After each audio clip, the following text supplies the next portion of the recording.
There are many qualities of a leader, and in this video, I want to talk about 3.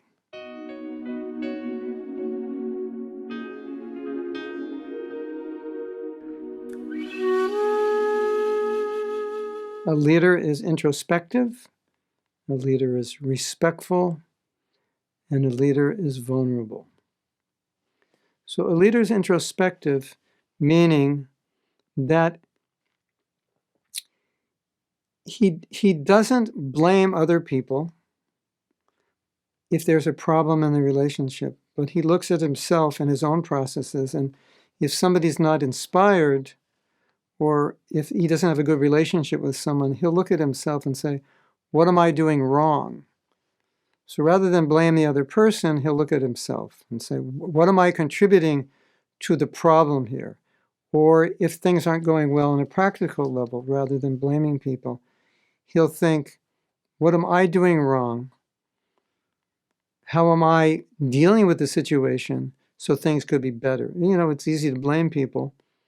You can find people responsible for a problem. But a good leader will look at his own position.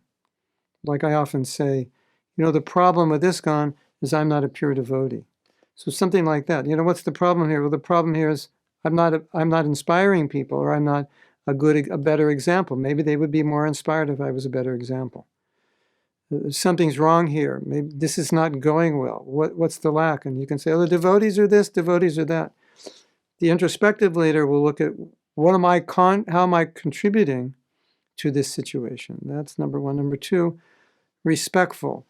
And part of being respectful is not to be prejudiced, is not to evaluate someone before you really understand them, especially negatively evaluate them, not to judge them on the basis of their race or their gender or whatever you would judge people on.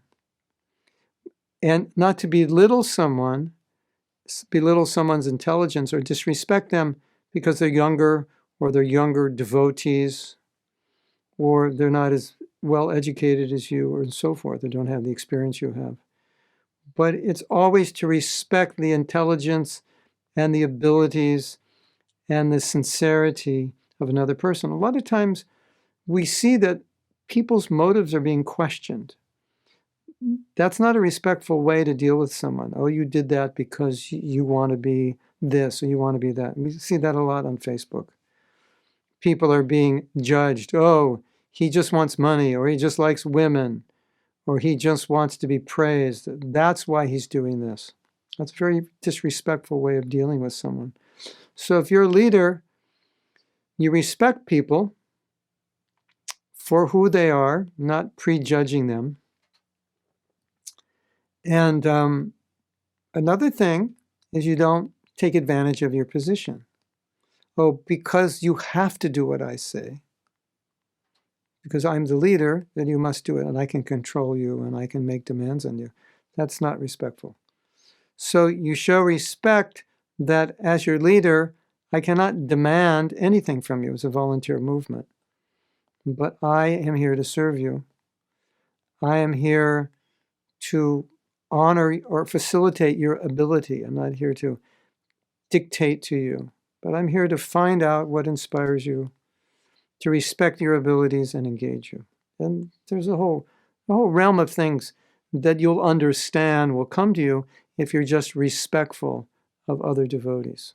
And it's very important to be able to engage devotees in a way that they're inspired and according to their nature, and not limit them because you're this or you're that. And the last thing we're going to talk about in this particular video is vulnerability.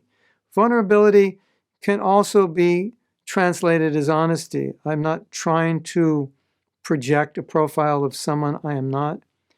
I'm willing to acknowledge my mistakes. If you come to me and say, you know, we can do it better, or you did this wrong, I'm willing to acknowledge that. Can we do it better? Yes, we can. I'm open to that. I have to be willing to openly within the group acknowledge if I have made a mistake or I lack some ability.